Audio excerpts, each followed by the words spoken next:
Boa tarde a todos e a todas. Estamos aqui para mais uma web aula com a doutora Ruth Moraes Bonini, com o tema Rastreamento do Câncer de Mama. Vamos salvar vidas? Desejamos a todos uma boa web aula. Olá, pessoal. Boa tarde. Aqui quem fala é a Karine. Eu sou enfermeira da Secretaria Estadual de Saúde, da Coordenação de Ações em Saúde. Estou acompanhada aqui da Franciele, que é a nossa enfermeira, também gerente da saúde da mulher. E também estou acompanhada da nossa amiga Nayara, que é também enfermeira e é responsável pela linha do câncer de mama e de útero dentro da gerência de saúde da mulher. Tá bom? Então, a gente quer agradecer muito a presença de vocês, a gente quer também parabenizar as meninas que participaram da organização dessa web.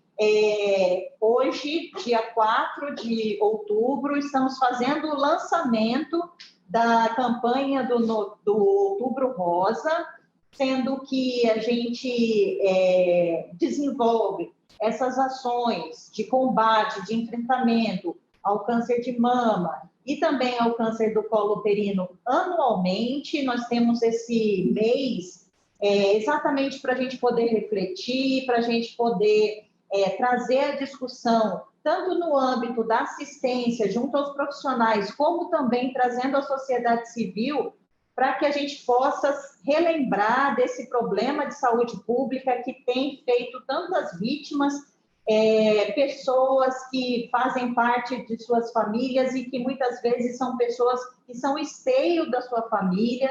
A gente sabe que a mulher, ela tem uma representatividade muito grande no seio familiar, é aquela pessoa que realmente agrega as pessoas da sua família e, além disso, o papel da mulher em todos os espaços em que ela ocupa, né? A gente pode pensar aí nos espaços do trabalho, nos espaços da gestão, das mais diversas instituições, e também nessa questão que ela tem o protagonismo da sua própria saúde. Então, esse período do Outubro Rosa, a gente traz a discussão o câncer de mama, o câncer do colo de útero também vem a reboque da campanha do Outubro Rosa, para que a gente possa cada vez mais salvar vidas, né? Como a própria nome da nossa web traz, são atitudes, muitas vezes atitudes simples, que podem salvar vidas, a gente sabe disso, a gente já vem ouvindo muito falar sobre isso, sobre o comportamento, o estilo de vida, tudo isso impacta na saúde da mulher, principalmente, e no combate ao câncer de colo uterino. Lembrando que esse mês a gente comemora o câncer, a prevenção, né, as ações de prevenção do câncer de mama, e no Brasil os dados mostram que a gente tem um desafio muito grande a ser enfrentado. Lembrando que aqui no estado, no Mato Grosso do Sul, só pensando no Mato Grosso do Sul, a gente tem uma estimativa de que se espera que a gente tenha 850 casos de câncer de mama no nosso estado e, em média, 203 óbitos por ano. Gente, isso é muito. Isso é muito porque a gente está falando de mulheres que, como a gente iniciou essa conversa, são mulheres que têm a sua importância como pessoas, a sua importância dentro da família, são pessoas que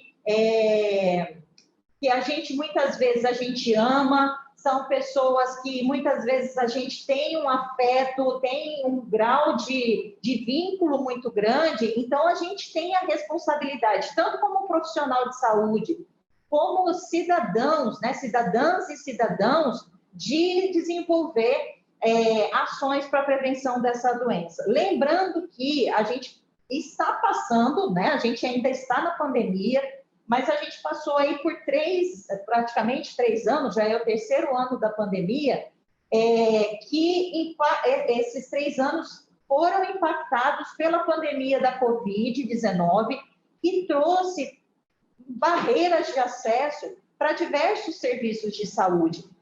A linha da oncologia, infelizmente, foi uma das linhas que foram mais afetadas nesse enfrentamento à Covid, que fez com que os procedimentos eletivos, os procedimentos cirúrgicos, ambulatoriais, fossem deixados um pouco de lado por conta da Covid. E se percebe, já tem estudos mostrando como isso impactou nas filas de espera que a gente tem hoje, tanto de cirurgia, como de tratamento, como de diagnóstico. Então, agora a gente vivendo esse arrefecimento da pandemia, a gente cada vez mais precisa trabalhar para facilitar o acesso das mulheres a todos os serviços da rede. E pensando aí especificamente na rede da linha do câncer de mama e de útero, e que essa linha começa desde a atenção primária, começa desde o trabalho do agente comunitário de saúde, nas visitas, no domicílio das nossas mulheres cadastradas, das nossas mulheres que são estratificadas o risco, das nossas mulheres que são levantados os fatores de risco na atenção primária e no caminhar dessa mulher dentro da linha de cuidado, dentro da rede. Portanto, lembramos que a mamografia continua sendo o principal exame que contribui imensamente para a gente reduzir aí os casos, a prevenção, né, dos casos de câncer de mama e aumentando as chances de cura dessa doença. Lembrando também que pelo INCA, a faixa etária recomendada é dos 50 aos 69 anos de idade, portanto, a gente faz esse apelo a todos os nossos participantes que estão presentes aqui com a gente, como também aqueles que irão assistir essa gravação, que nesse mês de outubro incentivem cada vez mais as mulheres do seu território, desenvolvam ações de conscientização junto aos serviços de saúde, mas junto também a todos os setores da sociedade civil, dos órgãos, das parcerias intersetoriais, para que realmente esse assunto da prevenção do câncer de mama possa cada vez mais estar descentralizado e capilarizado entre as mulheres do nosso estado.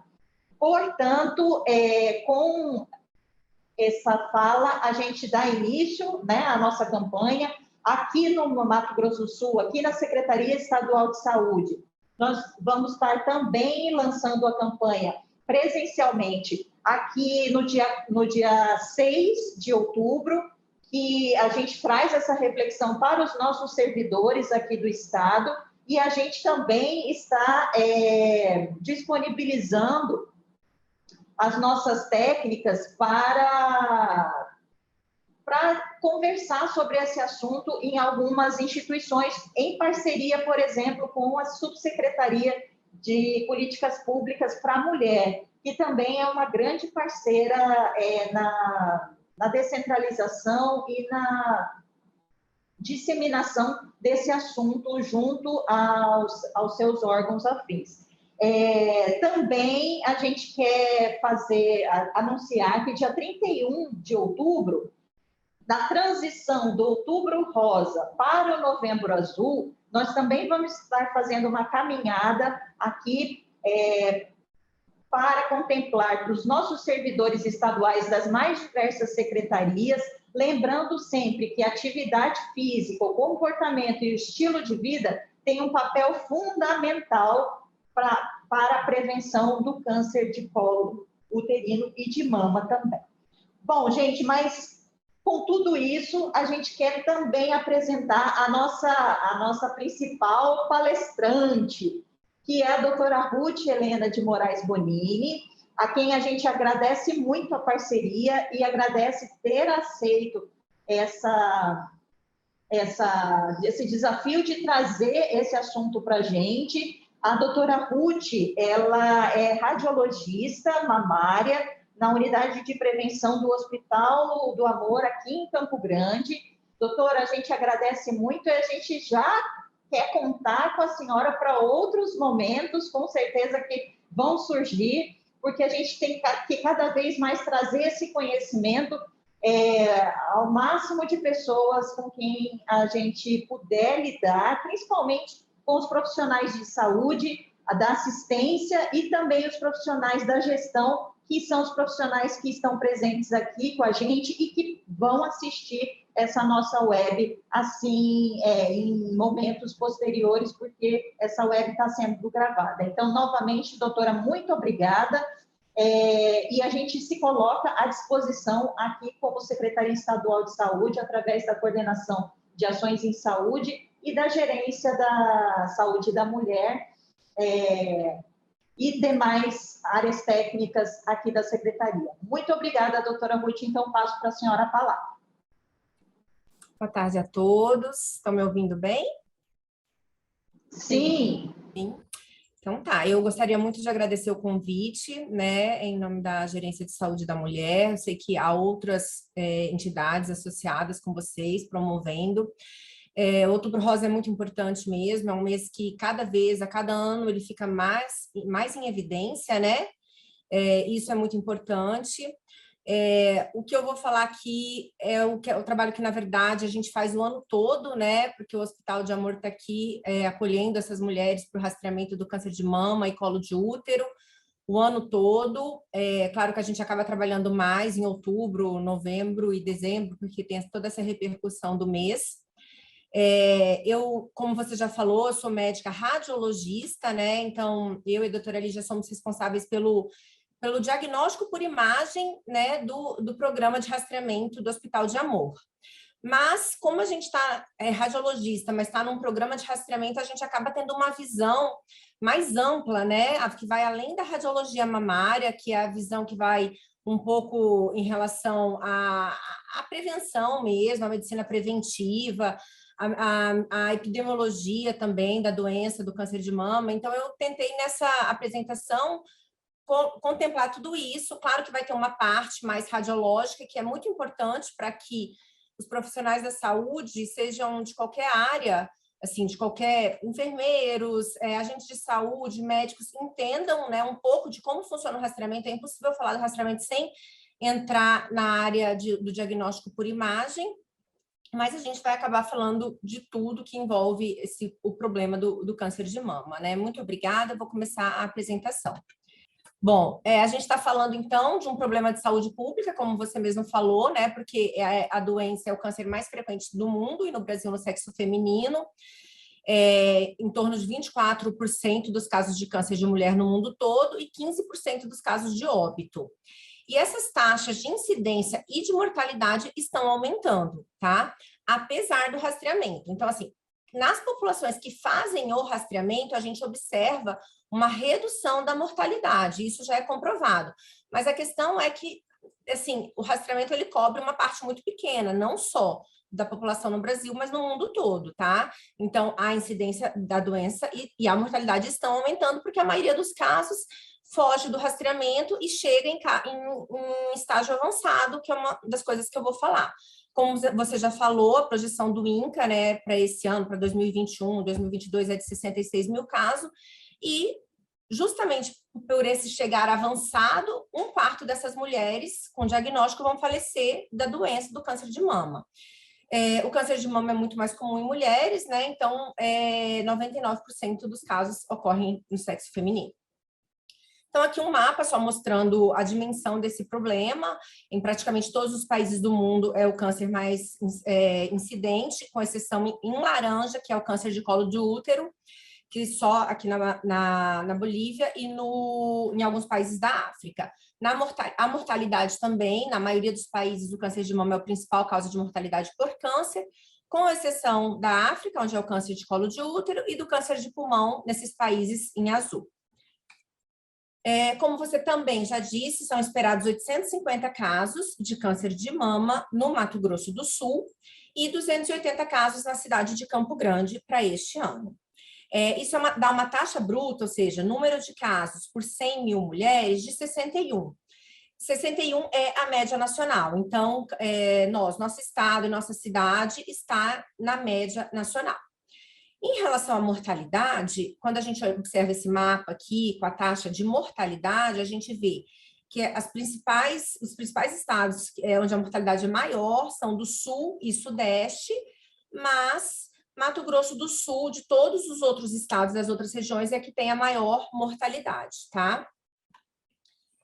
Esse gráfico aqui, ele mostra a mortalidade pelo câncer de mama nas diferentes regiões do Brasil. E no Brasil, essa linha em laranja, a gente vê que essa mortalidade é mais alta naqueles estados que eu falei anteriormente, da região Sudeste e Sul, mas a gente observa um aumento muito importante da mortalidade por câncer de mama no Nordeste e no Norte do Brasil, nas 2 últimas décadas, principalmente. Quando a gente avalia por idade, a taxa de mortalidade por faixa etária, né? Aqui, né, essa maior é pela idade, a gente sabe, vai ter uma mortalidade maior, porque o câncer é muito mais incidente nessa faixa etária, tá? Então, a partir dos 50 anos, aumenta significativamente a incidência do câncer de mama, mas a gente observa também nessa linha, em vermelho, que é de 30 a 39 anos, e em verde, que é de 40 a 49 anos, existe um aumento, tá, da mortalidade. E a gente tem visto mais casos nessa faixa etária nos últimos anos. E já existem algumas publicações científicas comprovando isso, que não só no Brasil, mas na América do Sul, o câncer de mama tem se apresentado em idades mais jovens do que no resto da população mundial. Quando eu falo em idades mais jovens, é abaixo de 50 anos. E nós temos visto muitos casos abaixo de 40 anos. Então, como é que a gente pode combater esse problema grave de saúde pública que é o câncer de mama, né? Nós temos 3 pilares. Um é a prevenção, que eu vou falar daqui a pouquinho, né? Só que a gente sabe que a prevenção do câncer de mama, ela não é, assim, é um câncer que a gente pode reduzir o risco, mas a gente não pode se prevenir completamente, porque tem fatores de risco que a gente simplesmente não consegue controlar. E é por isso que a gente depende do quê? Da prevenção secundária, que é o rastreamento, ou a prevenção secundária atua através do quê? Da detecção precoce. É uma forma de prevenir você detectar o câncer de uma fase que ele é completamente tratável e que a mulher não vai morrer do câncer, tá? Então, é isso que a gente chama de prevenção secundária. E aí é a mamografia. E, por último, o tratamento. O tratamento para o câncer de mama melhorou muito nos últimos anos, falando principalmente em relação à quimioterapia, a radioterapia também melhorou, mas o tratamento, ele também depende do diagnóstico precoce, tá? Porque por mais que o tratamento esteja melhorando, já é provado que ele é muito melhor quando o diagnóstico se dá em fases mais precoces. Então, quais são os fatores de risco para o câncer de mama? Como eu já falei, ser mulher é o principal deles, né? 99% dos casos de mama ocorrem em mulheres. Idade. 4 em cada 5 casos ocorrem a partir dos 50 anos, tá? Isso eu estou falando em população mundial. E a genética, que a gente tanto fala da genética, né? Só 5 a 10% dos casos são de caráter genético ou hereditário, de forma assim, comprovada, tá? Pode ser que tenham mais casos relacionados à genética, mas a gente ainda não conhece esses genes. São poucos os genes de câncer de mama que a gente conhece e consegue fazer essa correlação. Vamos falar, então, dos fatores de risco para o câncer de mama, né? Aqui, nessa primeira coluna, estão os fatores de risco ambientais ou comportamentais. Esses são aqueles que, na maioria das vezes, a gente tem controle. E estima-se que eles sejam responsáveis por 30% dos casos de câncer de mama. Então, isso é muito importante, né? Porque são 30% de casos que podem ser evitados com mudanças de hábitos. E quais são esses fatores de risco? Um deles é a obesidade e o sobrepeso, principalmente após a menopausa, tá? A maior correlação do câncer de mama e obesidade é a partir da menopausa. Por quê? Porque as células adiposas que a gente tem convertem hormônios em estrógeno, e o estrógeno é responsável por 85%, 90% dos casos de câncer de mama. Então, as pacientes com sobrepeso, obesas, têm maior nível de estrógeno circulante, e isso vai estimular as células cancerígenas. O sedentarismo, né? Não fazer exercícios. O sedentarismo, ele está relacionado ao fato, óbvio, que na maioria das vezes as pessoas sedentárias tendem a ter um aumento do peso, têm um difícil controle do peso, mas não só por isso. Por quê? Porque o ato de fazer atividade física, ele reduz os processos inflamatórios no corpo. E o câncer cresce num ambiente inflamatório. Então, a atividade física está relacionada à liberação de hormônios, à redução da insulina, hormônios que também atuariam não só na questão da obesidade, mas na questão, talvez, de proliferação ou de criação de um ambiente propício para células cancerígenas.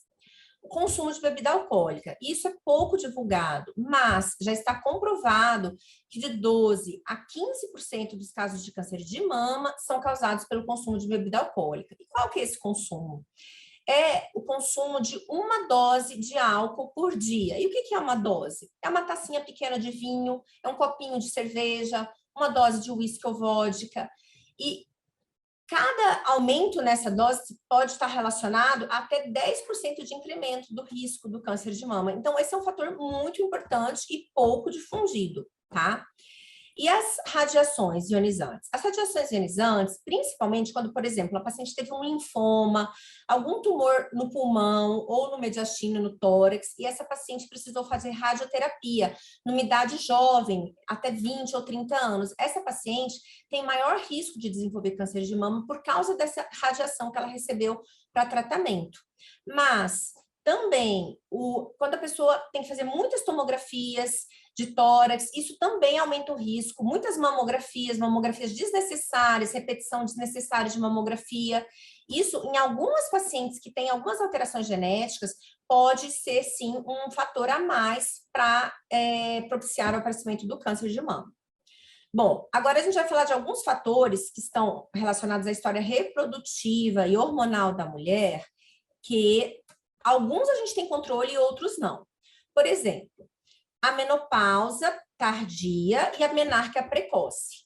Quanto mais tempo a gente fica exposto aos nossos próprios hormônios, a gente o quê? O que acontece? A gente tem mais risco de desenvolver o câncer de mama. Mas a gente não vai conseguir controlar a nossa menopausa nem a nossa menarca, tá? Mas, por outro lado, os anticoncepcionais, a terapia de reposição hormonal são hormônios exógenos que podem ter, sim, uma associação com câncer de mama. Em relação aos anticoncepcionais, é bastante controverso. Algumas pesquisas mostram que há um discreto aumento, principalmente se o uso for prolongado. Em relação à terapia de reposição hormonal da menopausa, a partir de 5 anos já aumento do risco, principalmente se for estrógeno e progesterona. Quando a paciente pode usar só o estrógeno, esse risco não está aumentado. O fato da amamentação, a amamentação é um fator protetor, e a gravidez também, número de gravidezes, e quanto mais jovem ocorrem essas gravidezes, isso também é uma proteção, porque a paciente acaba tendo menos exposição aos próprios hormônios. Agora a gente vai falar de alguns fatores que a gente realmente não consegue controlar, que são os genéticos, os hereditários, né? Aqueles herdados do nosso pai, da nossa mãe, dos nossos avós. E quais são eles? Um é o câncer de ovário. Câncer de ovário, o gene que causa o câncer de ovário alterado, a alteração desse gene é comum com a do câncer de mama, que é o gene famoso lá da Angelina Jolie, né? E esses genes são BRCA1 e BRCA2. E esses genes estão comprovadamente relacionados ao câncer de mama, aumentam o risco em até 80% ao longo da vida da mulher. Existem outros genes também relacionados, menos comuns, tá? Mas também já existe comprovação. Acontece que muitas vezes a gente não vai ter um estudo comprovando que a gente tem esse gene na gente ou na nossa família, mas a história familiar que a gente colhe da paciente é muito importante. Pacientes que têm vários casos de câncer de mama na família, principalmente na família materna, é um fator de risco, principalmente se esses cânceres de mama se manifestaram abaixo dos 50 anos. Então, a história familiar da paciente é muito importante, principalmente mãe e irmãs, tá? Mas, por exemplo, 2, 3 tias maternas, avó, tudo isso deve ser levado em conta. E um pai ou algum parente do sexo masculino com câncer de mama também é um fator de risco para a mulher. Essas alterações genéticas que eu já falei são desses genes que estão relacionados ao câncer de mama e ovário, BRCA1 e 2.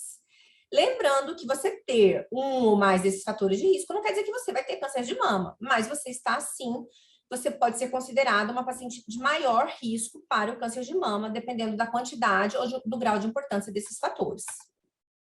Então, como que a gente pode prevenir? Eu já falei, né? Hábitos saudáveis, a prática regular de atividade física. Quanto de atividade física? No mínimo 150 minutos por semana. Pode ser em 5 vezes, pode ser até em 2 vezes. Já tem estudos mostrando que os atletas de fim de semana que se exercitam 150 minutos já tem proteção também os benefícios da atividade física, tá? Então, isso é uma coisa muito importante para a gente propagar para os pacientes, que são 150 minutos de atividade física moderada, uma caminhada um pouquinho mais extensa, intensa, associação com exercícios de musculação, de peso, carregar peso, também é muito importante, tá? Ajuda essa redução. Alimentação, evitar alimentos industrializados, alimentos enlatados, alimentos inflamatórios, para reduzir esse ambiente inflamatório no nosso corpo. A manutenção do peso, como eu já falei, reduzir o consumo de bebidas alcoólicas e a amamentação e redução dos hormônios exógenos. Quais são os sintomas do câncer de mama, né? O que a mulher sente, que pode, ou que o médico percebe, a enfermeira percebe na mulher que pode estar relacionado ao câncer de mama? Aqui eu quero fazer um parênteses e falar um pouquinho do autoexame. O autoexame, por muito tempo, ele foi muito estimulado. Depois a gente observou uma fase que havia um certo descrédito do autoexame. Falando assim, não, o autoexame não serve para nada, a paciente tem que fazer mamografia. E agora, a gente observa cada vez mais as sociedades de mastologia, de ginecologia, reforçando a necessidade, não do que eles chamam de autoexame, mas do que eles chamam de autoconhecimento, que é o quê? A mulher conhecer o próprio corpo, não com a responsabilidade dela encontrar o câncer de mama, mas sim com a responsabilidade de se conhecer bem para estar atenta quando aparecer qualquer pequena alteração. E isso é muito importante para as mulheres abaixo de 40 ou de 50 anos que não têm acesso à mamografia. Porque se elas se conhecem e percebem pequenas alterações, elas podem procurar rapidamente o médico. E como está aumentando muito a incidência de câncer nessas pacientes e elas não têm mamografia disponível, é importante esse autoconhecimento, tá? Então, o autoexame, a gente tem trocado esse termo por autocuidado, ele deve ser estimulado da mesma forma, sempre no mesmo dia do mês, talvez logo depois da menstruação, quando as mamas estão menos volumosas, menos sensíveis, e é uma forma muito importante de combater mesmo o câncer de mama nessas mulheres jovens. Então, essas alterações que podem ser sentidas, os nódulos, né, ou caroços na mama, mudanças na areola, no mamilo, como, por exemplo, um mamilo que, de repente, retrai, não um mamilo que é retraído há muito tempo, mas uma retração repentina, aguda do mamilo, principalmente se for numa mama só. Saída de secreção pelo mamilo. Qual que é a secreção que a gente se preocupa? A gente se preocupa com secreções sanguinolentas e secreções transparentes, tá? A gente não se preocupa tanto com secreções amareladas, marrons, esverdeadas e leitosas, que na maioria das vezes estão relacionadas a alterações fibrocísticas benignas da mama ou leitosas relacionadas a algumas alterações de prolactina. Irritações na pele, depressões na pele, alteração da textura da pele, aquela pele em casca de laranja, que aí já é um caso mais avançado do câncer de mama. Infelizmente, ainda chegam mulheres para a gente com a mama em casca de laranja, que a gente fala, que é quando a mama está toda irregular, enrugada, lembrando muito o aspecto de casca de laranja. Vermelhidão, descamação no mamilo, alguns cânceres de mama se manifestam só por alterações no mamilo, então é um fator de atenção.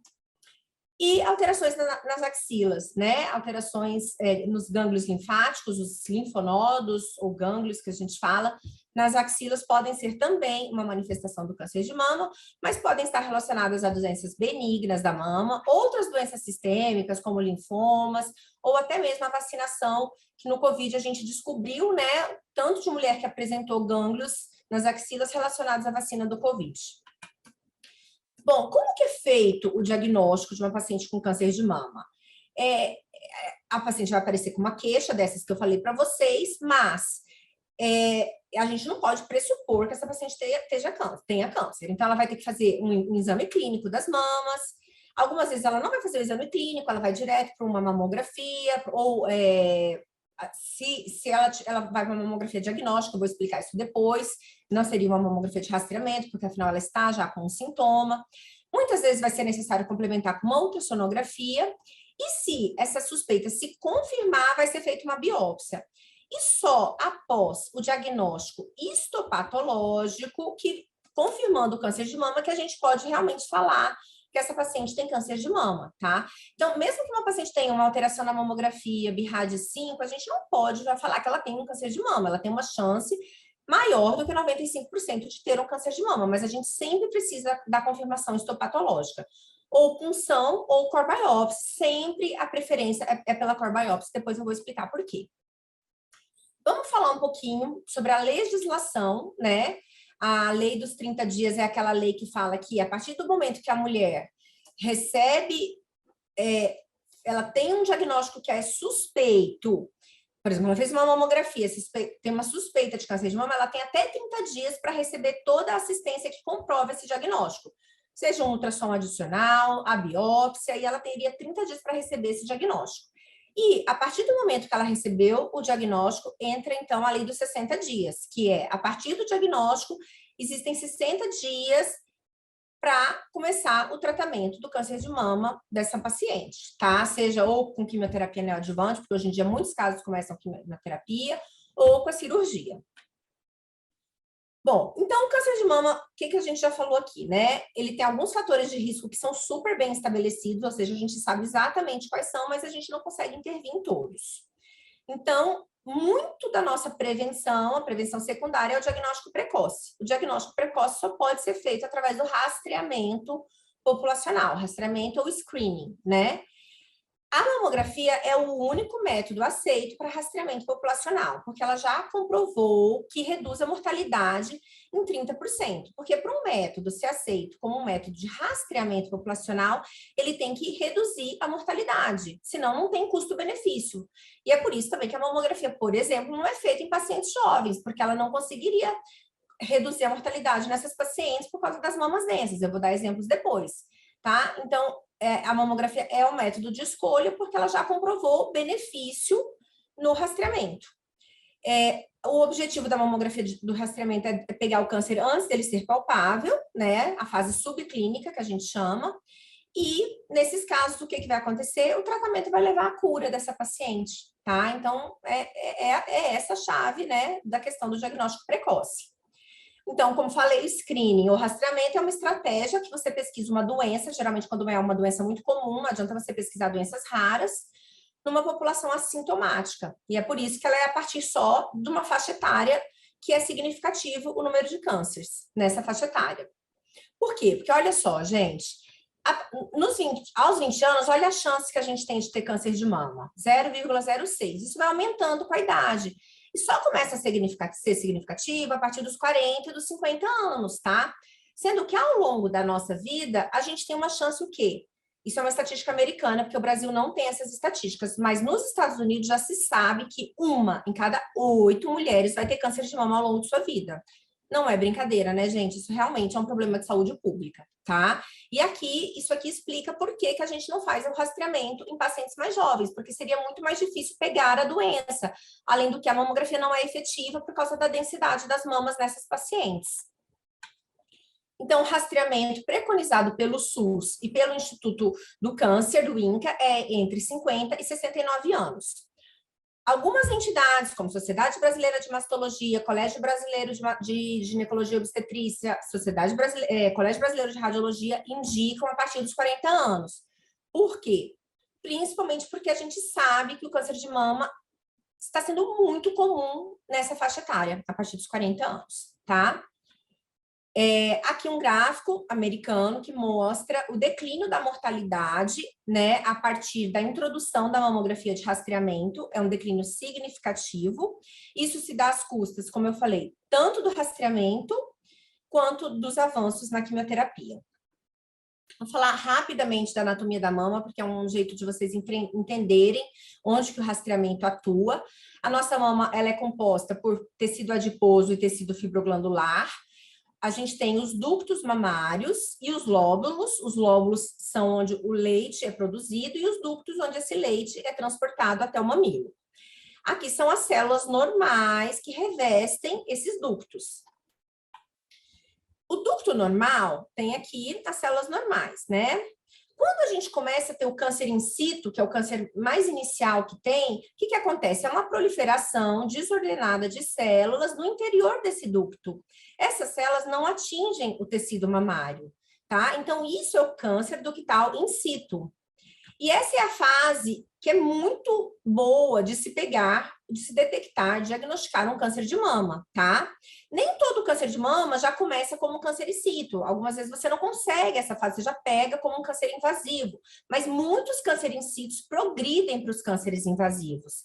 E aí a gente deseja pegar no rastreamento, se possível, nessa fase.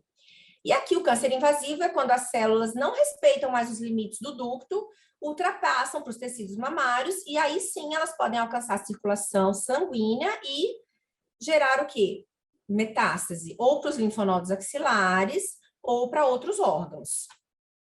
Então, aí a gente começa a falar do quê? De estadiamento. Estadiamento é uma forma de classificar a localização e o tamanho da doença, tá? E o estadiamento está muito relacionado ao prognóstico da paciente, tá? O estadiamento, ele relaciona-se com as chances de vida dessa paciente e com o tipo de tratamento que ela vai receber. Então, o estadio 0 é quando ele está lá in situ, como eu mostrei para vocês, dentro do ducto, não espalhou para a mama e nem para os gânglios. O estadio 1 é o câncer abaixo de 2 centímetros, que não deu metástase para o gânglio. Ele está lá, já invadiu os tecidos da mama, mas ele é pequenininho. Ele pode ser curado, na maioria das vezes, com uma cirurgia econômica muito pequena. Vai tirar apenas a porção envolvida da mama. No estadio 2, o câncer já alcança tamanhos maiores, de 2 a 5 centímetros, ou ele ainda é menor, mas ele já começou o quê? A aparecer nos linfonodos, já tem células metastáticas para os linfonodos. E no estadio 3 é quando o câncer já tem um tamanho maior ou já comete várias cadeias linfonodais, tá? Que a gente já considera o quê? Um estadio avançado, estadio 3. O estadio 4 é quando o câncer já tem manifestação de metástase. As metástases mais comuns são para o cérebro, pulmão e fígado e para os ossos. Esses são os sítios de metástases mais comuns no câncer de mama.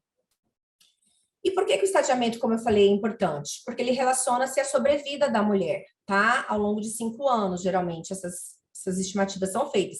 Então, o câncer in situ, aquele primeiro que eu mostrei para vocês, estadio 0, 100% às vezes de taxa de sobrevida, tá? Porque ele não se espalhou. O câncer pequenininho, no estadio 1, taxa de sobrevida muito alta também, 98%. E a gente observa o quê? Que essa taxa de sobrevida vai caindo, né? Até no estadio 4, quando a paciente é metastática. Hoje em dia melhorou demais, a gente tem pacientes metastáticas sobrevivendo assim por 8, 10 anos, claro que com tratamento constante, né? Mas a gente observa em algumas pacientes o que eles falam até de o câncer se tornando como uma doença crônica, controlada pelos avanços da quimioterapia nessas pacientes. Mas é claro que ninguém quer ter uma paciente com câncer de mama metastático, então a gente faz de tudo para fazer um diagnóstico antes disso, né? Algumas vezes, infelizmente, a paciente abre o quadro já com uma metástase, num caso mais agressivo. Às vezes, mesmo antes de aparecer o tumor na mama, a paciente já se manifesta com a metástase, mas felizmente, são casos raros. E como que a gente faz, então, o diagnóstico desse câncer da forma que a gente quer fazer? Através da mamografia, né, que eu falei, e alguns métodos complementares, que são a ultrassonografia e a ressonância magnética.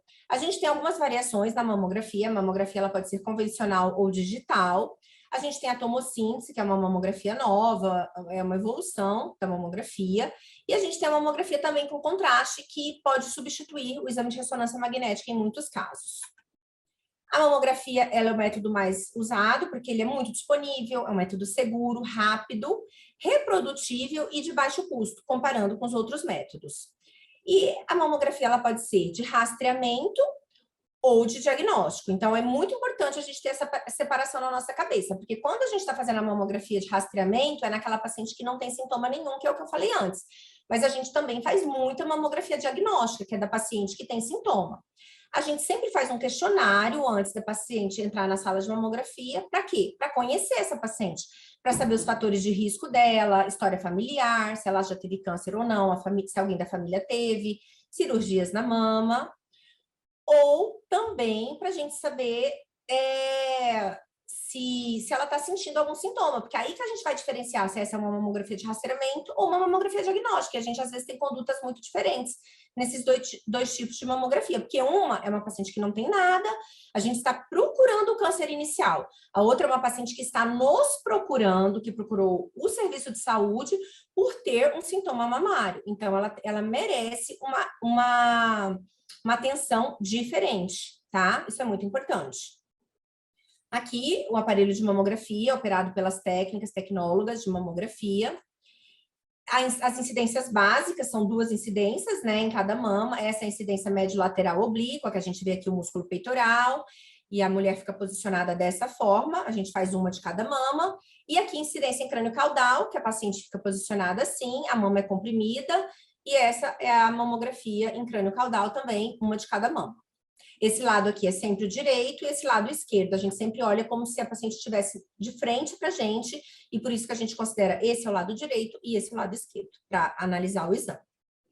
A mamografia evoluiu muito nos últimos anos. A mamografia diagnóstica ela é melhor para diagnóstico do que a mamografia convencional, principalmente em mamas densas, que eu vou falar mais tarde. Ou densas é a paciente que tem muito tecido glandular. Isso aqui é a mesma paciente, mas num exame analógico e aqui no exame digital, 1 ano depois, mostrando como a gente tem uma diferenciação melhor do tecido e da gordura, que é o preto, na mamografia digital. Então, quando a gente vê uma mamografia, a gente pensa no quê? A gente quer interpretar esses achados de tons de cinza e preto e branco de acordo com as estruturas da mama que a gente conhece. Então, aqui, o músculo peitoral, né? Esse mais preto é a gordura, porque a gordura, ela deixa o raio-x passar, então sensibiliza o filme mamográfico e fica preto. A glândula mamária não deixa o raio-x passar, não sensibiliza o filme. Então, o que acontece? O filme fica branco. E onde você tem menos glândula, vai passar um pouquinho de raio-x, e são essas áreas, esses tons de cinza, tá? A gente pode ver também os vasos, algumas vezes a gente consegue ver os ductos mamários. Na maioria das vezes a gente não vê a papila e o mamilo, tá? E a pele também a gente muitas vezes não vê, não tem problema. Isso às vezes até é sinal de uma boa técnica mamográfica. Falar um pouquinho de densidade mamária, esse é um conceito muito importante para a gente entender o poder que a mamografia tem. Porque algumas vezes vocês vão ouvir falar assim, nossa, alguém fez a mamografia 2 meses atrás e a mamografia deu normal, e agora essa paciente está com câncer. Então, a gente precisa entender, gente, que a mamografia, ela tem sensibilidades diferentes, de acordo com a quantidade de tecido fibroglandular que as pacientes têm, tá? As pacientes, elas têm, de acordo com a idade, geralmente, o que vai acontecendo? A mama muito densa, que é essa aqui, ó, extremamente densa, ela vai sendo substituída, a glândula vai atrofiando e vai aumentando a quantidade de gordura, tá? Até ficar assim, totalmente lipossubstituída. Então, isso é um processo que ocorre de acordo com a idade, mas também tem variações genéticas, hereditárias da mulher e hormonais. Uma mulher que toma um TRH, ou faz reposição hormonal, ou que teve uma menopausa mais tardia, ela pode ficar com a mama densa por mais tempo, tá? Mas e por que é importante? E por que no laudo da mamografia sempre a gente tem que falar a densidade mamária? Porque ela já dá para o médico e para a paciente uma noção de quão sensível é aquela mamografia que ela tem, tá? Por quê? Olha esse nódulinho pequenininho aqui nessa mama. Ele pode ser bem identificado nessa mama adiposa, porque ele tem uma densidade diferente da gordura. Aqui também, eu já posso ver que tem alguma coisa. Mas e aqui? E aqui? Como eu vou achar esse nódulo no meio desse tecido fibroglandular? Tá? Então, é por isso que é muito importante saber a densidade da mulher, para saber se essa mamografia ela é muito sensível ou não. olha aqui o nódulo. Ele está aqui, mas ele é muito difícil de ser detectado nesses 2 tipos de mama. E esses 2 tipos de mama são o que a gente classifica como o quê? Mamas densas, tá? É a mama de padrão tipo C e de padrão tipo D. Isso tem no laudo do Cismama, tá? Do Cisonco. E, além da densidade, das coisas normais da mama, a gente tenta diagnosticar as doenças, né? Então, a gente pode ver áreas mais densas que o tecido fibroglandular e imaginar que aqui tem um nódulo. A gente vê linfonodos, gânglios aumentados na axila, pode supor que sejam linfonodos com metástase. Então, a gente tenta, através da mamografia, muitas vezes já fazer algum diagnóstico preciso. E muitas vezes não vai ser possível. A mamografia só vai falar assim, olha, tem uma alteração aqui. E a gente vai precisar de um método complementar, que geralmente é o ultrassom, tá? Então, o ultrassom ele é um excelente adjunto da mamografia para, quando a mulher tem alguma alteração, o ultrassom vai falar o que tipo de alteração que ela tem. Impossível também a gente falar de mamografia, de rastreamento ou de mamografia diagnóstica sem falar do BIRADS. O BIRADS já tem vários anos que ele foi implantado, é um sistema de padronização de laudos e de condutas, ele é utilizado no mundo inteiro. Nós estamos na 5ª edição do BIRADS, ano que vem vai ser lançada a 6ª edição. No início ele era só para mamografia, agora ele é usado para mamografia, ultrassom e ressonância. E o BIRADS, ele visa o quê? Que todos os médicos que laudam, que fazem diagnóstico mamário, usem os mesmos termos para descrever as lesões. Para que o médico que recebe o exame consiga fazer o quê? Entender, saber o que está sendo falado. Porque antigamente, na época que eu fazia residência, 20 anos atrás, o BIRADS estava começando a ser implantado. E as pessoas ainda usavam termos muito diferentes para descrever um nódulo. Um falava assim, nódulo lobulado, o outro falava nódulo macrolobulado, nódulo irregular. Aí o BIRADS veio e falou, não, gente, é assim, ó, nódulo você descreve assim, assim, assim. Calcificação, assim, assim, assim. E isso facilitou muito, porque todo mundo aprendeu a descrever da mesma forma, e o mastologista, o ginecologista, o patologista que recebem aquele exame, eles recebem e eles sabem do que o médico está falando. Então, o BIRADS é muito importante. Então, ó, o BIRADS assim, aqui, a gente descreve na mamografia assimetrias, que é quando você tem uma coisa de um lado da mama aqui e não tem do outro. Isso é uma assimetria. Ela não chega a ser um nódulo, ela é só uma área de densidade diferente. O nódulo, que é uma lesão, que a gente consegue definir como uma lesão mesmo. As calcificações, que na maioria das vezes são benignas, mas existem as calcificações malignas, e que muitas vezes elas são o câncer mais inicial que tem, que é o CDIS, que eu já falei, o câncer in situ. E as distorções arquiteturais, que são áreas que a mama perde a sua arquitetura normal, é um dos achados mais difíceis de se ver na mamografia. Os nódulos a gente deve descrever de acordo com o BIRADS, o tamanho e a morfologia. Então, aqui os tipos que a gente deve descrever, ó, oval, redondo, irregular, as margens, como são as margens desse nódulo, e vai aumentando o grau de suspeição, o nódulo vai ficando mais suspeito quando ele tem essas características aqui. Um nódulo especulado é muito mais suspeito do que um nódulo circunscrito, porque um nódulo circunscrito, as células estão respeitando o tecido tumoral, o tecido mamário. No nódulo especulado, a gente vê que há uma invasão do tecido, tá? E uma reação da mama contra essa invasão. A densidade também a gente descreve, ou seja, se o nódulo não é denso, ó, quando ele tem gordura, ele geralmente é benigno. E quando ele é muito denso, ele é mais suspeito, tá? Então, a gente sempre descreve dessa forma, de acordo com o BIRADS. As calcificações. Existem 9 tipos de calcificações que a gente classifica como totalmente benignas. Geralmente, elas são as mais feias, as que chamam a atenção quando a gente abre um exame de mamografia. São grandes, grosseiras que a gente fala. Elas estão relacionadas, elas podem estar na pele, elas podem estar em áreas que foram operadas da mama, dentro dos ductos, isso aqui são secreções do leite, ou de infecções mamárias, mastites, nos vasos, nas artérias da mama, nos fibroadenomas, que são essas em pipoca. Então, a gente tem vários tipos de calcificações benignas que são BIRADS 2. A gente sabe que elas são benignas. O radiologista mamário, o radiologista que lauda mama, conhece essas calcificações e não vai pedir biópsia, não vai pôr um BIRADS 2, tá? Mas a gente tem também as microcalcificações ou as calcificações menores, que essas sim são suspeitas e podem ser aquela imagem chave para a gente fazer o diagnóstico do câncer in situ, do câncer inicial que eu mostrei para vocês. Porque o câncer dentro do ducto, ele muitas vezes se calcifica, ele sofre uma necrose e se calcifica, tá? Então, ele se manifesta com essas calcificações mais finas, às vezes.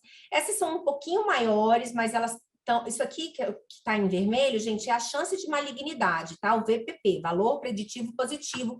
Quando você encontra uma calcificação dessa, qual que é a chance de malignidade que essa calcificação tem? Então, olha, todas essas aqui são classificadas, né, como BIRADS 4B, e as finas, lineares e ramificadas são BIRADS 4C, que é uma suspeição maior que 50%, tá? Então, essas classificações são as classificações que geralmente a gente pede ampliação, complementos mamográficos para estudar elas ampliadas, com mais detalhes, e depois, se confirmadas, a gente vai orientar a biópsia, tá? Vou dar alguns exemplos aqui dos achados que a gente faz na mamografia no nosso dia a dia, que estão descritos pelo BIRADS. As assimetrias, como eu falei, ó, então a gente vê essa área de maior densidade na mama esquerda, que não existe na mama direita, na crânio-caudal também, a gente vê essa área e ela não se confirma. Parece que tem gordura no meio dessa área, então a gente fica até meio em dúvida se não pode ser só um tecido fibroglandular que a mulher tem um pouco a mais nessa mama. A gente pede ultrassom, avalia, vê que não tem nada suspeito no ultrassom, a gente acompanha essa paciente, ó, e aqui a mamografia dela de 2016 e de 2018, mostrando que não houve um aumento, tá? Então, esse é um caso, por exemplo, que a gente acompanha uma paciente quando a gente tem uma suspeita muito baixa de câncer de mama, é o chamado BIRADS 3, tá? Aqui uma simetria nessa mama, que aparecia aqui, a gente pediu um ultrassom, era uma área de tecido fibroglandular. A gente continuou acompanhando essa paciente por 3 anos, não mudou, era um tecido fibroglandular mesmo.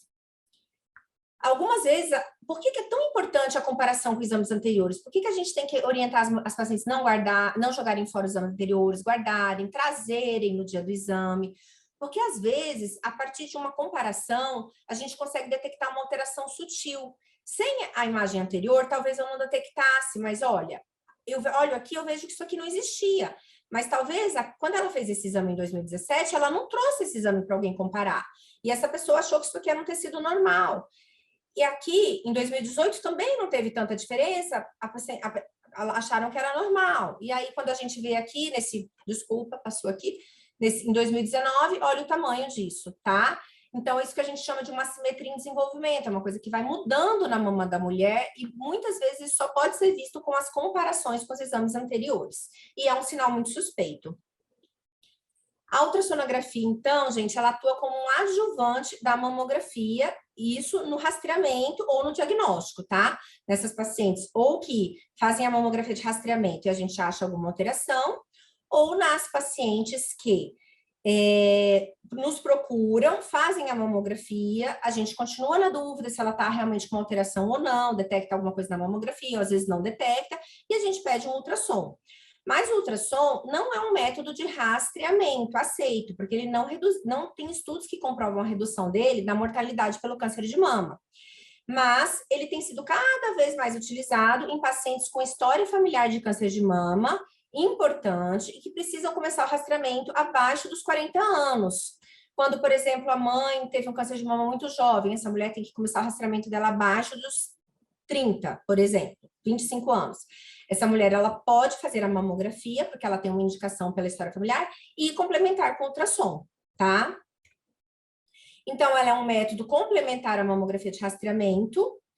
Ela é muito boa para diferenciar um nódulo, se ele é cístico ou se ele é sólido. Ela pode caracterizar os nódulos, indicando o grau de suspeição, se é um nódulo que não é suspeito ou se é um nódulo que é suspeito. Ele, como eu falei, é um método de escolha com uma paciente abaixo de 40 anos e que aparece com sintoma da mama. Pacientes gestantes, pacientes que estão amamentando, podem começar o seu estudo com ultrassonografia, tá? E ela é um excelente método para guiar biópsias e aspirações e procedimentos invasivos da mama. Bom, olha aqui infelizmente esse caso não ficou sobreposta a imagem, mas esse aqui é um caso que mostra por que tem sido defendido fazer um rastreamento suplementar em mamas densas. Então, nas pacientes com mamas densas, como eu falei para vocês, é difícil detectar o câncer de mama, principalmente se ele for pequeno. Então, tem vários estudos mundiais que mostram que quando essas pacientes fazem ultrassom, a gente detecta cânceres adicionais bastante, tá, gente? 3,4 casos de câncer a cada 1.000 pacientes. Se a gente imaginar que na mamografia de rastreamento a gente detecta entre 5 e 6 casos de câncer por 1.000 mulheres rastreadas, com o ultrassom nas mamas densas, você detecta entre 3 e 4 casos de câncer a mais nas mamas densas. A questão é, quando você faz ultrassom, você também detecta muita lesão que não é câncer. E vai exigir o quê? Segmento, biópsia, vai gerar um estresse nessas pacientes.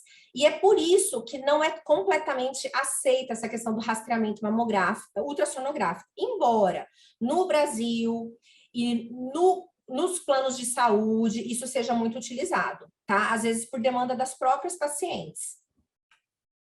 No ultrassom, a gente também tem que usar o BIRADS para descrever os nódulos. Então, a gente descreve eles da mesma forma, de acordo com a forma deles, se eles são paralelos ou não paralelos, a forma que eles estão crescendo dentro da mama, e tudo isso, cada vez que a gente faz uma classificação dessa, a gente está o quê? Inferindo já um grau de suspeita para esses nódulos. Então, é meio que automático. Se eu falei que um nódulo é irregular, esse nódulo já é suspeito para mim, porque não existe nódulo irregular que não é suspeito. Por outro lado, quando eu descrevo um nódulo como oval, circunscrito, eu não tenho tanta suspeita, eu posso simplesmente acompanhar esse nódulo. Então, essa classificação, ela é totalmente dependente da morfologia que eu uso para descrever os nódulos ou as lesões da mama também no ultrassom.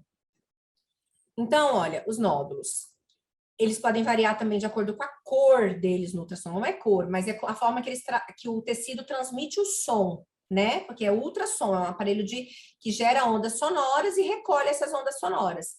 Então, os cistos são totalmente pretinhos, por isso que o ultrassom é muito bom para fazer o diagnóstico de cisto, tá? Os nódulos sólidos já não são, eles são assim, esse preto aqui, menos escuro. Os nódulos muito hipoecóicos, mas que não são cistos, são muito suspeitos para câncer, porque é muita célula, é muita fibrose, então ele fica com esse aspecto, tá? Então, tudo isso influencia na nossa classificação. O tipo de cisto também influencia muito na nossa classificação. A maioria dos cistos são benignos, mas alguns cistos vão requerer biópsia, vão requerer acompanhamento, tá? Então, aqui um cisto simples, que é sempre um BIRADS 2, porque ele é totalmente benigno. Algumas vezes a gente tem uns cistinhos agrupados, que aí depende. Se for só numa mama, só um, a gente vai acompanhar em 6 meses. Se forem nas 2 mamas, vários, a gente já pode classificar como BIRADS 2. E os cistos complicados, que são cistos espessos, que tem algum conteúdo dentro, que algumas vezes a gente fica em dúvida se é um cisto ou um nódulo sólido. E a gente pode acompanhar também como um BIRADS 3. Alguns outros casinhos especiais, o ultrassom é muito bom para avaliar nódulos da pele que aparecem na mama, silicone extravasado aqui no implante de silicone, linfonodos axilares normais e linfonodos axilares suspeitos. O ultrassom é um método excelente para avaliação de linfonodos, melhor que a ressonância magnética. Então, gente, vamos resumir aqui a classificação do BIRADS, né? O BIRADS 0 é quando é um achado inconclusivo, eu preciso de um exame complementar. Algumas vezes você vai precisar ampliações mamográficas, compressões, isso depende do serviço. Tem serviço, por exemplo, aqui no Hospital do Amor, a gente não dá um BIRADS 0, a gente chama a paciente de volta, faz as ampliações, compressões necessárias e a gente já solta o laudo definitivo. Em alguns lugares vai ser necessário fazer um BIRADS 0 e reconvocar essa mulher para ampliação. BIRADS 1 e 2. Benignos, achados benignos, tá? O 1 é quando não tem nenhuma alteração na mamografia. O 2 é quando tem alguma alteraçãozinha, mas que a gente tem certeza que elas são benignas, tipo aquelas calcificações que eu mostrei. A paciente volta para o rastreamento mamográfico. O 3 são os achados com baixíssima chance de malignidade, menor que 2%. Controles em 6 meses, 12 meses. Depois que a gente fez controle em 6 e 12 meses, ou seja, no primeiro ano é de 6 em 6 meses. Aí a gente já pode espaçar esse controle. Ele passa a ser anual, tá? Até 24 ou 36 meses, ou seja, 2 ou 3 anos, dependendo da experiência do radiologista. O BIRADS deixa a critério do radiologista se vai acompanhar por 2 ou 3 anos. BIRADS 4. precisa de uma correlação anatomopatológica. É um achado suspeito. Só que o BIRADS-4, ele varia muito. Tem achados muito pouco suspeitos no BIRADS-4 e muitos suspeitos. Por isso que ele foi dividido em A, B e C. Essa classificação não é obrigatória, gente, mas ela é importante. Porque um BIRADS-4A, se eu fizer uma biópsia, quando o patologista for analisar um 4A, ele sabe que é baixa a chance de ele achar uma célula maligna ali. Por outro lado, no BIRADS-4C, se o patologista não achar uma célula, alguma alteração maligna, ele vai se esforçar muito, porque ele sabe que é uma imagem muito suspeita. E se eu fiz uma biópsia, recebo o resultado de uma biópsia de um BIRADS-4C e não tem câncer, eu não vou aceitar também. Eu vou sugerir uma outra biópsia, uma biópsia cirúrgica, porque um BIRADS-4C, ele é muito suspeito. São poucas lesões que a gente classifica nessa categoria. Então, a gente realmente, poucos diagnósticos benignos a gente pode aceitar, tá? O BIRADS-5 é muito suspeito para malignidade, mais de 95% de chance. E o BIRADS-6 é aquela paciente que já recebeu o diagnóstico de câncer, está em tratamento, não fez o tratamento definitivo, que é a cirurgia. Então, é aquela paciente que às vezes vai fazer uma segunda opinião, ou a paciente que está fazendo quimioterapia neoadjuvante antes de operar e vem fazer um exame de controle. Para não dar um 5 e ficar mudando a estatística, aumentando os casos de BIRADS-5 inadequadamente, existe o BIRADS-6 para isso, é para efeitos de auditoria do serviço e do SUS, tá? Então, aqui, ó, exemplos bem práticos. Mamografia, médio lateral, crânio caudal, achados normais, um linfonodinho aqui intramamário, coisas que a gente... calcificaçõezinhas benignas, BIRADS-2. O que essa paciente vai fazer? Rastreamento daqui 1 ou 2 anos. E uma paciente que tem uma queixa palpável, faz mamografia, ou seja, não estou falando de rastreamento, tá, gente? Uma paciente diagnóstica que nos procurou, está sentindo um nódulo na mama e tem uma mama densa. E a gente não viu alteração. Nesse caso, o radiologista pode sugerir complementar com ultrassom, porque a gente sabe que é uma mama densa e pode ter alguma coisa aqui que não foi vista pela mamografia, por causa da densidade. Então, o que a gente faz? A gente sugere um ultrassom. Aqui no serviço, no Hospital do Amor, toda vez que a paciente é sintomática, que ela nos procura com uma queixa mamária, a gente põe esse marcadorzinho, ó, na pele, no local. Porque aí a gente tenta procurar essa alteração nessa mama densa, tá? E aí, se a gente não consegue ver essa alteração, a gente sempre complementa com ultrassom e olha como a gente se surpreende, tá? Uma mama densa que a gente não conseguia ver alterações, olha o tamanho do tumor que tinha nessa mama, tá? Um tumor muito grande que não pôde ser identificado por causa da densidade mamária e aqui o linfonodo axilar dela comprometido já com metástase e aqui também a gente não conseguia ver, tá? Paciente com mamas adiposas, é o contrário. Ela nos procura com uma queixa, a gente põe o marcador, mas a gente fica tranquilo que não tem alteração aqui, porque é uma mama adiposa, é uma mama que detecta muito bem. A mamografia detecta muito bem. Se ela tivesse um nódulo suspeito, eu veria, tá? Então, eu não preciso pedir um ultrassom pelo tipo de tecido que essa paciente tem na sua mama. Aqui, outras classificações de BIRADS-2, linfonodo intramamário, calcificações vasculares, implantes de silicone, alterações pós-cirúrgicas estáveis, lesões com gordura, fibroadenomas calcificados, são todos achados benignos BIRADS-2. E agora, o que é o BIRADS-3? O BIRADS-3 é uma categoria restrita. A gente não pode colocar uma coisa, eu tenho dúvida, vai para BIRADS-3 porque eu não quero pedir biópsia. Não é assim. Para enquadrar uma lesão em BIRADS-3, a gente tem que ter critérios muito específicos, porque a chance tem que ser menor que 2%, tá? Quando a gente faz a auditoria do nosso serviço, a gente não pode encontrar mais do que 2% de casos de câncer no que a gente classificou como 3. Então, são nódulos circunscritos, delimitados, que a gente faz ultrassom, acha que esse nódulo é circunscrito também no ultrassom, com todas as características de benignidade no ultrassom, eu posso dar um BIRADS-3 e pedir um ultrassom para daqui 6 meses. Calcificações redondinhas, puntiformes, agrupadas, que são monomórficas, isso eu também posso dar BIRADS-3. E, algumas vezes, assimetrias, que eu já avaliei com ultrassom, vi que é só um tecido nessa região, não tem lesão suspeita, eu também posso dar um BIRADS-3. São poucos os casos que a gente pode dar o BIRADS-3. Tem muito médico que usa o BIRADS-3 de forma inadequada. Ele não tem coragem de pôr um 2, Ele não quer indicar uma biópsia para paciente e pedir um 4, ele deixa no BIRADS 3. Qual que é o risco disso, gente? O risco é a paciente não retornar. A paciente do BIRADS 3, muitas vezes ela não retorna, ela não volta para o controle. E aí ela volta 1, 2, 3 anos depois com aquela lesão lá que foi classificada como BIRADS 3, desse tamanho, entendeu? Então, é muito preocupante você usar o BIRADS 3 sem os critérios estabelecidos para a BIRADS 3. Porque se ela for um BIRADS 4A, por exemplo, ela pode voltar daqui a alguns anos com essa lesão palpável e ela não voltou para os controles, tá? Então, é importante essa classificação do BIRADS 3. Então, como que é a conduta? Então, primeiro a gente faz um segmento em 6 meses, às vezes vai ser por ultrassom, às vezes vai ser por mamografia, depende do tipo da lesão. Aí depois, de novo, mais 6 meses, que dá 12 meses, e a partir daí a gente vai fazer anual, parando em 2 anos ou em 3 anos. É opcional. Se nesse segmento tiver qualquer mudança da lesão, aumentaram as calcificações, ou o nódulo aumentou, a gente já muda para BIRADS 4 automaticamente.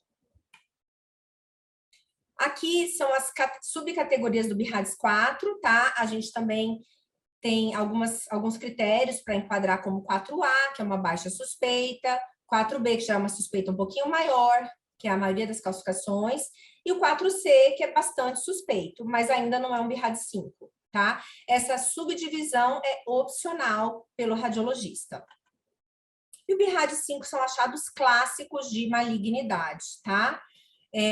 Nódulo especulado, muito denso, limites indefinidos, nódulo associado a calcificações segmentares, nódulos especulados, com retração da pele já, ó, causando retração da pele. Esses achados, se vier uma biópsia negativa, eu não posso aceitar. Eu vou supor o quê? Que essa biópsia não conseguiu pegar o tumor, tá? Então, um BIRADS 5 é um achado, assim, extremamente suspeito, a biópsia tem que ser rápida, tá? A gente não pode brincar com uma paciente BIRADS 5, porque a chance de malignidade é muito alta.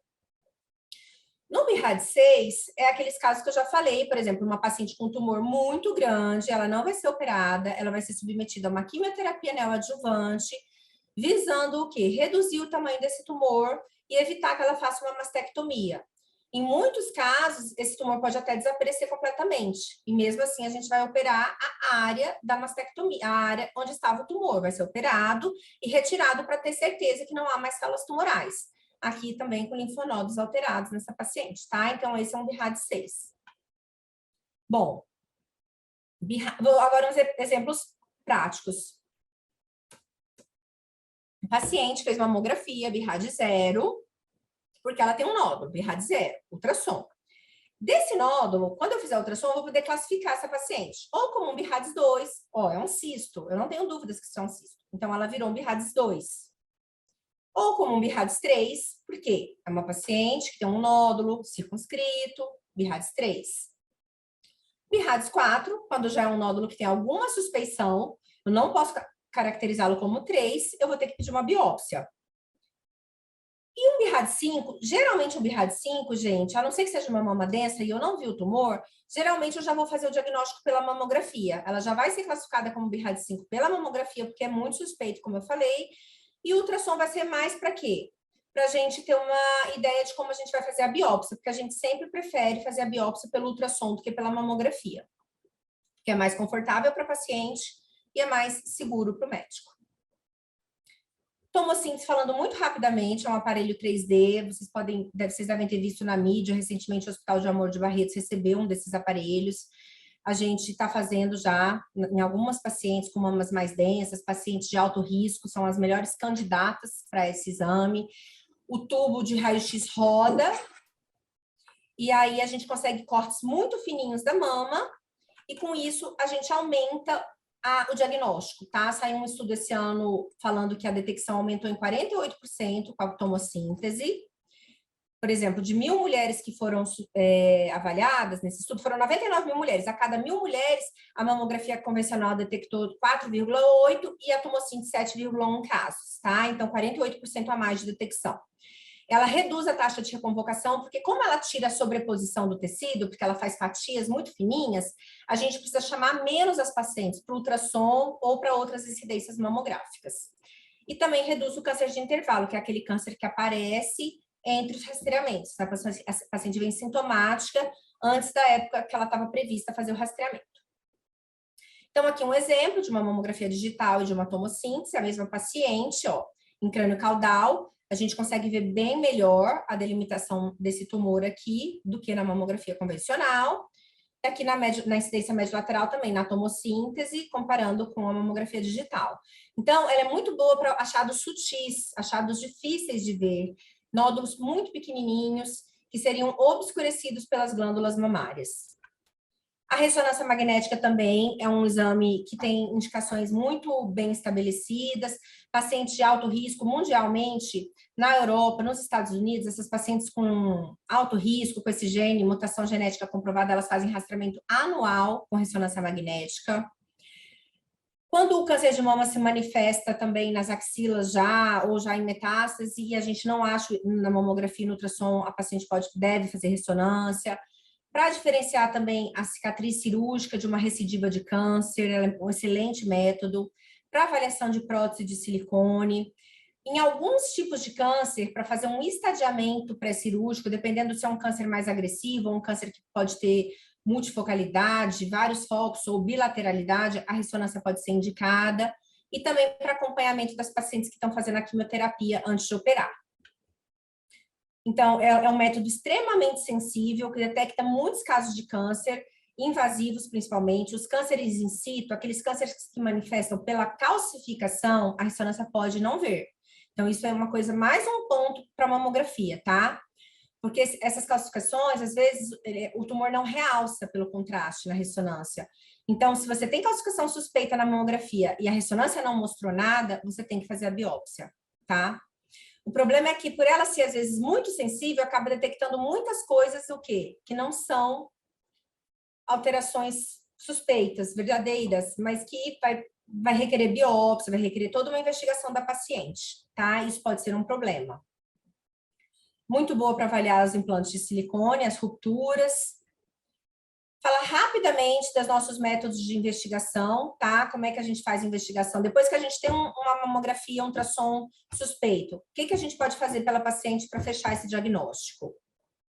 A gente tem a punção por agulha fina, que é muito utilizada para lesões císticas. Ela não é tão boa para lesões sólidas, porque ela pode ter uma taxa significativa de falsos negativos, ou seja, falar que não é câncer e ser um câncer.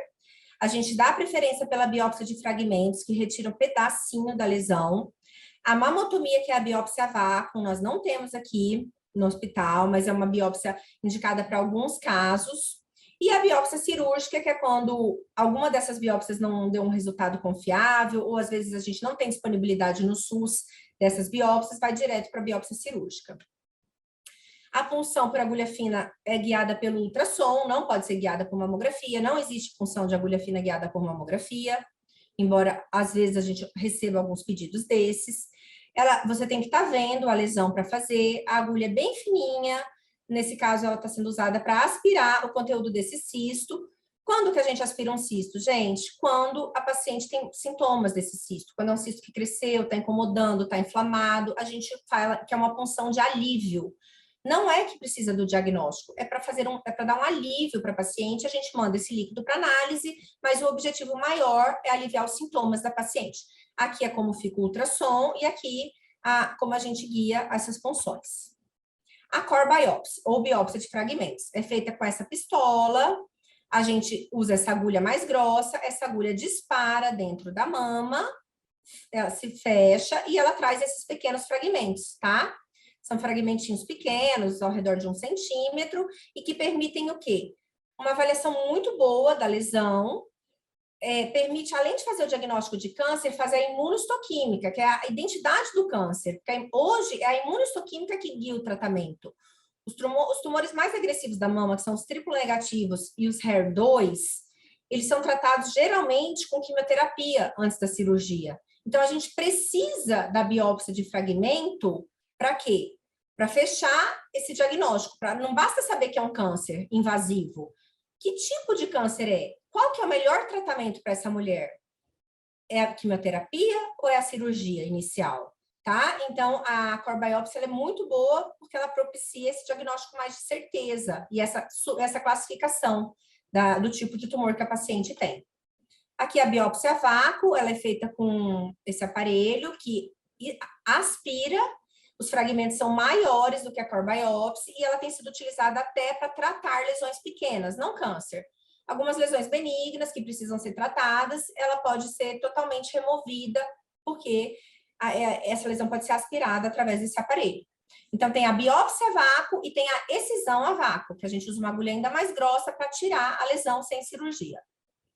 Essa aqui é a nossa mesa de estereotaxia, é uma mesa que a gente dispõe aqui no hospital. A gente usa ela quando a gente não pode fazer a biópsia por ultrassom. Então, quando a paciente tem calcificações que a gente não consegue ver no ultrassom, a paciente é posicionada dessa forma nessa mesa e com a mesma pistola a gente retira pequenos fragmentos, a gente faz raio-x desses fragmentos, confirma a presença das calcificações e manda para análise do patologista. A biópsia a vácuo também pode ser feita com essa mesa, né? Da mesma forma, aspirado, e é sempre importante comprovar que você tirou as calcificações, ou seja, que você atingiu a lesão suspeita. A biópsia cirúrgica, ela pode ser feita tanto quando você já fez a biópsia por fragmentos, se deu uma lesão de alto risco, o patologista recomendou retirar a lesão, ou é um câncer muito pequeno, que você precisa guiar o cirurgião desse câncer, então a gente coloca essa agulha com esse fio, pode ser tanto através do ultrassom quanto através da mamografia, depois a gente tira a agulha e fica esse fio guiando a biópsia da mulher, a cirurgia, tá? A gente passa aqui através da mamografia ou através daquela mesa e o cirurgião vai lá e através do fio ele consegue, ó, ressecar a lesão, aqui eram calcificações, e a gente sempre faz o quê? Depois o raio-x do espécime, né, da região ressecada da mama, para confirmar que a lesão foi retirada. Então, assim, finalizando, gente, o BIRADS, né, ele é muito importante porque ele uniformiza as condutas, ele uniformiza a forma do médico descrever, ele facilita para o médico que recebe o exame, como que o médico vai interpretar, e ele também é muito bom para o patologista que vai, o quê? Receber aquela biópsia e tem que saber detalhes de como é aquela lesão para saber o que ele deve procurar, tá? Com essa comunicação do radiologista com os clínicos, mastologistas, a gente consegue o quê? O melhor para o paciente, o tratamento mais adequado e o acompanhamento seguro, se ele for bem utilizado, ok? Eu finalizo aqui a primeira parte da apresentação, vou falar uma parte muito rápida agora, últimos minutos, só para mostrar um pouquinho do trabalho que a gente tem desenvolvido aqui do Hospital de Amor. Esse ano a gente completou 9 anos na cidade de Campo Grande. Eu tenho a oportunidade de participar desse projeto desde o começo, agosto de 2013. O Hospital de Amor foi fundado em 1962 pelo casal, né, Dr. Paulo Prata e a sua esposa, em Barretos, chamava Hospital de São Judas Tadeu. O nome atual do Hospital de Amor, do Hospital de Barretos, agora é Hospital de Amor. É um hospital de atendimento 100% SUS, em que uma das coisas mais importantes desse atendimento aqui é a humanização do atendimento. Quem conhece, quem já foi atendido aqui sabe que isso é uma bandeira muito importante do hospital, a forma que as mulheres são acolhidas aqui, com ou sem câncer, desde o momento que ela entra para fazer um rastreamento ou quando ela já nos procura sintomática, tá? A maioria dos profissionais médicos tem dedicação exclusiva, trabalham só para o hospital. Esse aqui é o complexo hospitalar em Barretos, e em vermelho é a prevenção lá. Então, tudo isso é o hospital, e essa é o Instituto Ivete Sangalo, que é dedicado à prevenção do câncer de mama e colo. E é inspirado nisso aqui que começou a propagação para os outros estados do Brasil, tá? Então, isso aqui era a primeira forma de rastreamento do câncer de colo de útero. Essa enfermeira ia de bicicleta nas casas em Barretos, fazer o rastreamento, colher o Papa Nicolau, foi assim que tudo começou. E foi aumentando, vieram os ônibus, depois teve o primeiro mamógrafo dentro de uma dessas unidades móveis. Hoje são 26 estados, 26 estados não, são acho que 25, eu nem sei mais porque isso tem aumentado bastante, mas assim, são 26 unidades físicas em 15 estados. Geralmente a gente tem uma unidade de prevenção como é a daqui, todas têm o mesmo desenho, a mesma metragem, e uma carreta. Aqui no estado são 3, é uma aqui em Campo Grande com a carreta, uma em Nova Andradina e uma em Dourados. Todas têm a sua carreta, a carreta percorre o estado, a de Campo Grande percorre os bairros e algumas cidades aqui perto. Com isso, foram feitas mais de 200 mil mamografias ano passado, no Brasil todo, graças a esse programa. Aqui são as diferentes unidades móveis, o que essas carretas enfrentam para chegar às populações mais remotas, né? Um trabalho muito bonito. A gente faz esse trabalho aqui no estado com os indígenas, a gente vai nas aldeias indígenas fazer mamografia e Papa Nicolau dessas pacientes. Aqui, para quem não conhece, a carreta aqui é a sala de espera, algumas têm um, outras têm 2 mamógrafos, elas sempre têm uma sala de coleta também do Papa Nicolau, elas têm acessibilidade para os pacientes. Isso aqui é a fábrica de carreta do Hospital de Amor. Isso aqui são as nossas parcerias internacionais, várias universidades de renome que visitam o Hospital de Amor anualmente. Tem uma troca muito intensa de pesquisa, de conhecimento com essas instituições. No caso do programa de mamografia, a gente tem uma parceria com uma organização da Holanda, que reduziu drasticamente a mortalidade por câncer de mama na Holanda. Então, a gente é auditado, eles vêm a cada 2 anos fazer uma auditoria do nosso serviço de mamografia em Barretos. É previsto que da próxima vez eles venham auditar os dados de Campo Grande, era para ter sido em 2020, pela pandemia a gente não conseguiu. E o nosso rastreamento é isso, né? É um programa que a gente escolhe uma região, escolhe aquela população-alvo que não tenha sintomas mamários e faz o exame de mamografia nessas pacientes. Não precisa de pedido, basta que a paciente tenha o cartão SUS, comprovante de endereço e documentos. Esse é o nosso Instituto de Prevenção, esse foi o nosso doador, né, o senhor Antônio Moraes, que doou a construção, a carreta e o funcionamento do primeiro ano. A gente atualmente faz colo de útero e mama, não conseguimos ainda implantar os outros, que seriam pele, próstata e digestivo. Já falei, a gente atendimento 100% SUS. Várias ações comunitárias, a gente precisa demais do apoio de vocês, né, do apoio dos agentes de saúde para propagar os serviços que são oferecidos para a população que ainda desconhece esse serviço, mesmo a gente estando aqui há 9 anos. As mamografias, elas são lidas ou aqui em Campo Grande, ou numa central, tem uma central em Rio Preto e uma em Barretos para ler essas 200 mil mamografias que são realizadas no Brasil todo. Todas as pacientes que são sintomáticas são lidas aqui, porque a gente vê na mesma semana, a gente só envia as de rastreamento. As pacientes que nos procuram com sintomas mamários, elas têm o laudo na mesma semana e geralmente são chamadas para ultrassom na semana seguinte. Então, aqui é como funciona o rastreamento. Se a paciente tem um BIRADS 1 e 2, ela vai receber pelo correio e ela vai fazer o acompanhamento, né, a cada 1 ou 2 anos. Se essa paciente tem um BIRADS 4 e 5, ela já vai ser convocada ativamente. Essa é uma diferença do nosso programa, a paciente é reconvocada ativamente.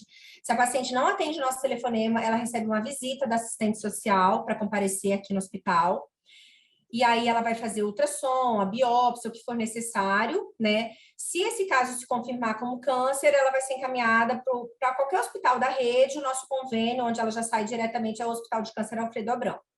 Se for um BIRAD 0, a paciente é convocada, geralmente para ultrassonografia aqui no prédio, e aí vai depender o que a sua ultrassonografia for o resultado, 3, ou BIRAD 4, ou BIRAD 5, aí que a gente vai determinar se ela vai ficar num segmento, como eu falei, ou caso seja necessário, ela vai fazer a biópsia. Se confirmar câncer, ela vai ser encaminhada.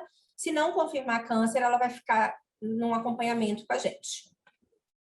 Nossa sala de laudos, nossa sala de espera da mamografia, nossos mamógrafos, a gente tem 2 salas de mamografia, esse é o antigo, tem uma nova com mamógrafo 3D, a sala de biópsia por estereotaxia, os nossos atendimentos, né, o número de atendimentos que a gente tem prestado esses anos caiu bruscamente com a epidemia do Covid. Uma coisa importante, que foi falado aí, eu não falei, mas foi falado anteriormente, estima-se que hajam no Brasil 60 mil casos de câncer não diagnosticados por causa do Covid. Então, juntando esses 3 anos, no Brasil todo, podem ter 60 mil novos casos de mama, que perderam seu diagnóstico, tá? Porque a mulher não conseguiu fazer mamografia, ou porque ela não procurou, ou porque não teve acesso. Esse aqui também é o trabalho que a gente tem realizado, né? O número quantitativo de tudo que a gente faz, né? Todos os procedimentos que a gente faz aqui no prédio, na unidade fixa, as consultas, as cirurgias de mastologia. E aqui, importante, o número de casos de câncer de mama que nós temos diagnosticado, tá? Então, em 2014, a gente vê que a gente estava mais ou menos numa crescente, né? Foi maior nos primeiros anos, isso é normal, quando você inicia um programa de rastreamento. Depois caiu. 2020 foi muito ruim e ano passado foi um ano recorde, porque a gente basicamente fez alguns diagnósticos que não foram feitos em 2020, tá? Então, ano passado foi um ano ruim, foi um ano de estadiamento avançado, foi um ano difícil aqui. Eu acho que essa foi a realidade de todas as unidades de saúde, ou mesmo das unidades privadas, porque as pacientes chegaram com casos mais avançados. Essa aqui é a nossa taxa de detecção, não foi calculada ainda em 2021. Oi, tô acabando, tá? Ai, ótimo. Vou te dar mais 2 minutinhos, tá bom? Tá, joia. E aqui uma coisa importante, que é o estadiamento, tá? Então, esse é o estadiamento, a gente faz o estadiamento das pacientes assintomáticas, que a gente atende pelo rastreamento, e o estadiamento geral, das pacientes que a gente atende de uma forma geral, contando rastreamento ou não. E aí, a gente vê que com as pacientes assintomáticas, a gente tem conseguido diagnosticar o câncer numa fase bem inicial.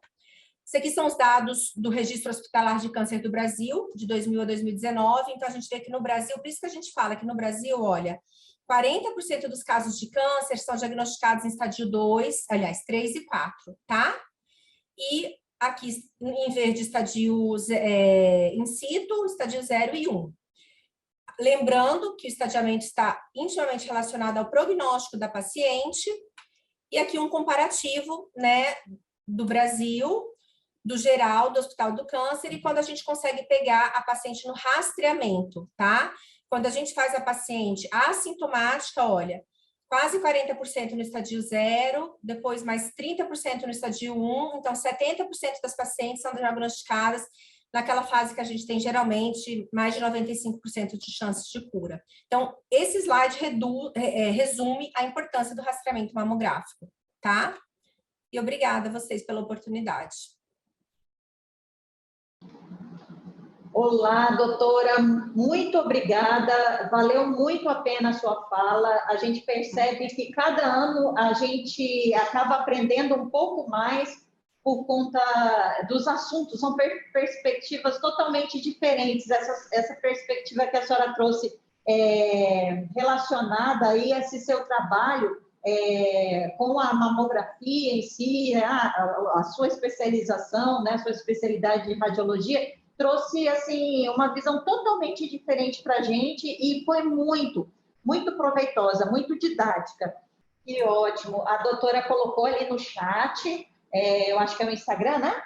É um Instagram de conscientização sobre o câncer de mama, se vocês quiserem me seguir, tá? Eu agradeço muito pela oportunidade. Eu gostaria, assim, o ano inteiro a gente está disponível. O que vocês precisarem nesse processo de formação dos profissionais de saúde, de conscientização, pode ser aqui também, quando forem grupos menores. A gente tem um auditório que cabe 30 e poucas pessoas. Quem quiser conhecer a unidade também, é muito importante essa parceria para a gente com o Estado, tá? Eu agradeço muito a oportunidade. Ótimo. Então, gente, muito obrigada.